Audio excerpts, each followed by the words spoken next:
Our readings today portray somewhat of an intensity and a warmth of God's love and care that not necessarily as a group or as a community, but in a way really as individuals, that God truly and always is willing to forgive us and to welcome us back into relationship.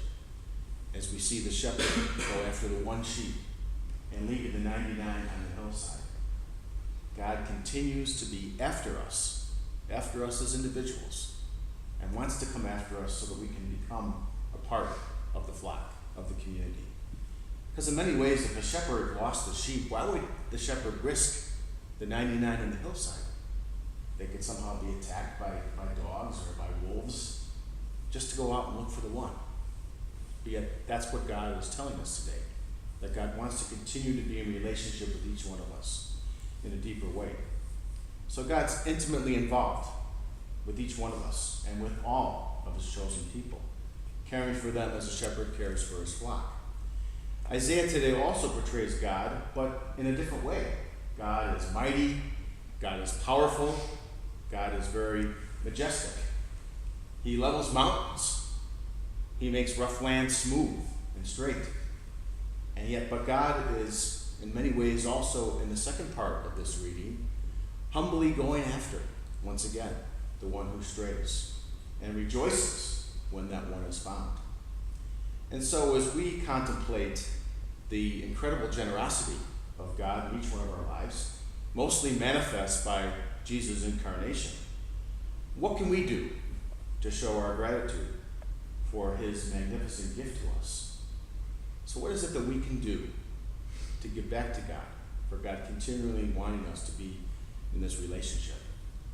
Last week I had the opportunity to spend a couple of days at the novitiate, and I'm sure that most of us would not want to repeat the novitiate year, but for me it's great to be able to spend a couple of days in truly the same place where I did a novitiate some 28 or so years ago. And yet I found myself very much at peace. The house itself was extremely peaceful. It was quiet. There was solitude. You know, it wasn't as if I was so connected to the iPhone or the iPad. There was something about the atmosphere of the novitiate that I truly found to be Advent-like. To be able to have some stillness in our lives, quiet time just with God. And I think as much as we might desire that, certainly as Carmelites, and contemplate this loving gift that God has given us, it's important for us, after exams are over and after there's a little bit of maybe the shoulders are shrugged and it's over now in terms of the semester, it's important for the rest of Advent to take that stillness and quiet time, because in many ways that's our giving back to our God, our entering deeper into the transforming relationship that God wants with each one of us.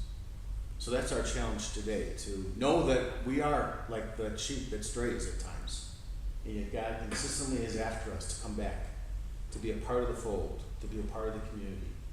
And yet our gift back to God oftentimes cannot be anything we can actually do, but maybe during Advent it's just to be able to be with God in quietness and stillness, so that our hearts can be transformed.